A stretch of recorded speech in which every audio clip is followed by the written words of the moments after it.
Zillow is putting a halt on buying homes for the rest of 2021.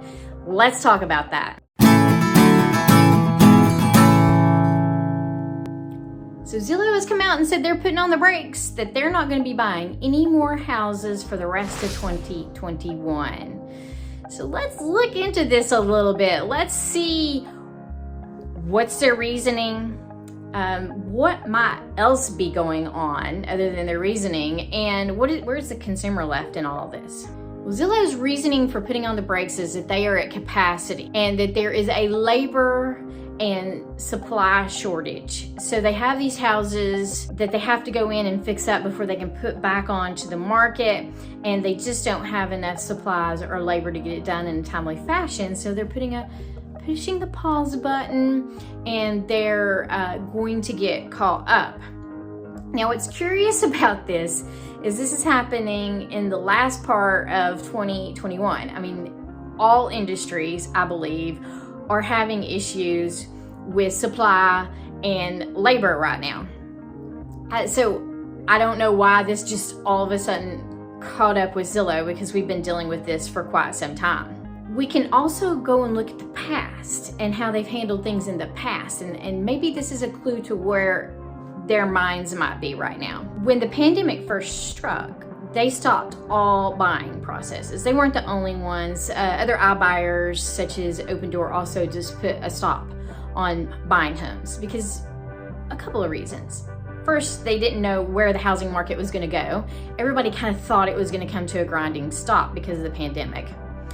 And then, of course, they needed to navigate how to interact with people safely if they're going to come into the homes and do inspections and things like that. How to come in and safely, with a virus going on, protect everyone. Once they got that figured out, and once they saw that the market did the opposite, it became a red hot market, they decided to get back into the game, as well as some of the other iBuyers that are out there. So now what we're seeing in the market is a little bit of a cooling off to a normal market, because this last since February has been nuts. We've seen double-digit appreciation for the state of Georgia, and pretty much across the board. So we're starting to see little indicators that things are cooling off. Those little indicators are price drops, expired listings, things staying on the market a little bit longer. We're not seeing a list price to sales price ratio be over 100 anymore, which means we're not seeing those multiple offers that drives up the price.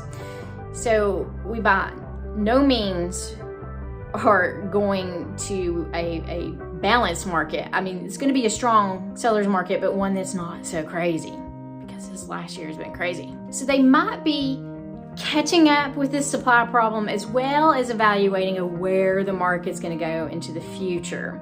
Because honestly, you cannot buy a house and flip it in a market that might be slowing down a little bit compared to where it was, and make a significant amount of profit. Well, where is the consumer in all this? Because this is where I think the consumer wants to go hit the easy button, and they go out to Zillow to get their cash offer. And it seems like an easy button at the time, but then you've put your information into Zillow, and now they have it, and now they can go turn you over to one of their premier agents. And there is nothing special about a premier agent other than the fact that they pay Zillow for your information so that then they can call you. And they, as most agents, will probably show you how to take the house to the traditional market and go out and sell it, which is perfectly fine. But you do have other options out there. So interview a few agents, ask them the questions. Will you help me go out and get multiple offers cash, so that then you can compare what is it like going to an iBuyer and getting a cash offer versus going the traditional route. I do think you need to explore it, because you need to know what all your options are. Sometimes it is easy to hit the easy button and just have somebody buy the house and not have to get it ready for sale. And sometimes you might want to get more for your money, more equity out of your house by going the traditional route. But ultimately, it's up to you.